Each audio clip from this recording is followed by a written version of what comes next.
Olá, tudo bem? Você sabia que com a recente alteração da lei que dispõe sobre o uso capião, é possível regularizar seu imóvel em até 120 dias? Agora, é possível regularizar a documentação do seu imóvel de forma extrajudicial, fazendo com que você se torne de uma vez por todas o legítimo proprietário do seu bem, sem ter que passar pelas intermináveis batalhas judiciais que demoravam anos e anos, como eram feitos os antigos processos de uso capião. Meu nome é Alexandro Albert da Silva, eu sou advogado, integrante da equipe de Direito Imobiliário, Direito Civil e Direito do Consumidor, aqui da Garrasta Azul Advogados, e vou esclarecer em como fazer isso.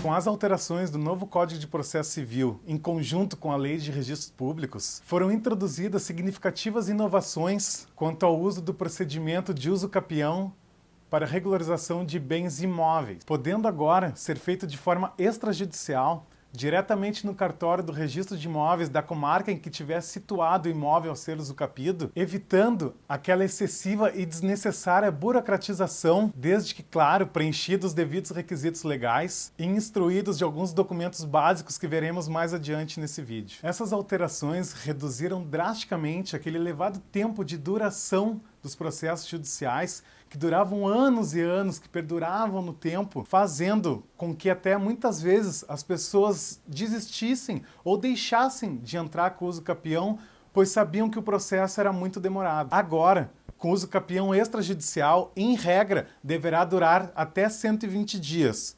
Mas, por óbvio, nada impede que seja necessária uma duração mais prolongada, de acordo com as peculiaridades de cada caso concreto. Vale lembrar que, de acordo com a lei, para ser o legítimo proprietário de um imóvel, é necessário seu devido registro na matrícula.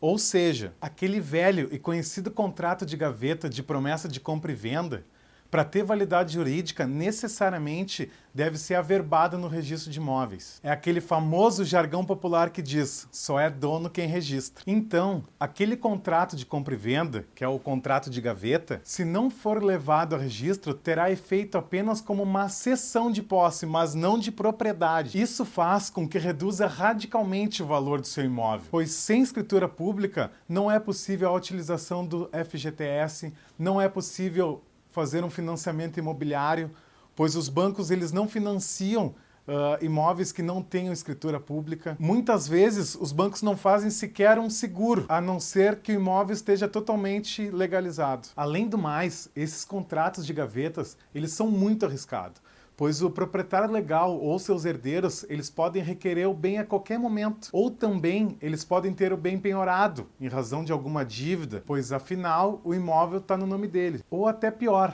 o proprietário, e eu digo proprietário que é aquele que está escrito na matrícula, se ele estiver de má fé, ele pode vender o imóvel para mais de uma pessoa. E só com contrato de compra e venda, ninguém ficaria sabendo, a não ser quando fosse tomar posse do imóvel. O contrato válido, quando vendido para mais de uma pessoa, só vai ser para aquele que registrar primeiro. E por isso, a importância da averbação na matrícula, que serve para dar publicidade dos atos relativamente ao imóvel. Lógico que isso tudo pode ser discutido posteriormente na justiça, mas com certeza vai causar uma enorme dor de cabeça. Sei que nos dias de crise em que nos encontramos, é difícil levar os contratos a registro devido ao valor das taxas e tributos. Contudo, levando em consideração que regularizando a propriedade, você acaba triplicando o valor do seu imóvel. Vamos pensar, somente a título de exemplo, que hoje, você tendo somente a posse, seu imóvel vale em torno de R$60 mil.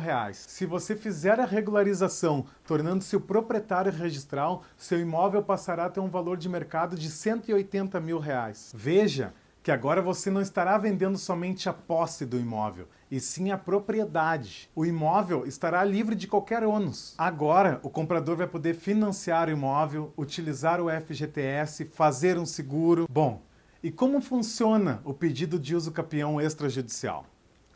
Pois bem, além de preencher aqueles mesmos requisitos previstos no Código Civil, que são os mesmos requisitos do uso capião judicial, devem ser instruídos com 4 documentos fundamentais e imprescindíveis, que é feita pelo próprio cartório, onde deve constar o tempo de posse do postulante, bem como toda a cadeia possessória, para que fique devidamente comprovada a posse e o direito à aquisição da propriedade pelo uso capião. Segundo, planta e memorial descritivo, que devem ser elaborados por um engenheiro ou por um profissional legalmente habilitado, devendo também conter nesse documento a assinatura dos titulares de direitos reais ou outros direitos registrados na matrícula do imóvel e na matrícula dos confinantes. Terceiro, certidões negativas, que nada mais é, como o próprio nome já diz, uma simples certidão negativa do fórum competente que tem como objetivo demonstrar que o requerente não demanda judicialmente e também não é demandado por ele. Ou seja,